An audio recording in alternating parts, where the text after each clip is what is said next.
عسلامة عسلامة، أول مرة نجرب كعبر اللوز. طلعوا ياسر سهلين، والبنة تقولش عليهم مشريين من برا. نمشي للمكونات: 200 جرام لوز مرحي ومغربل، زدت عليهم 50 جرام سكر محور مغربل.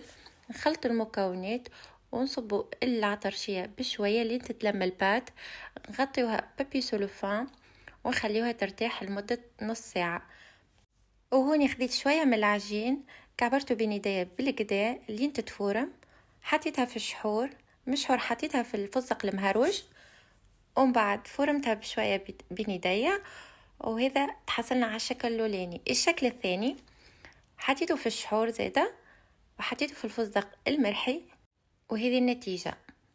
زدت خذيت كعبورة حطيتها في الشحور وبعد في اللوز المهروج، وفورمتها بيديا وزينتها بكعبزوزة، وهذه النتيجة. كعبورة الأخرى حطيتها في الشحور وبعد حطيتها في السكر وزيت زينتها كما تشوفوا.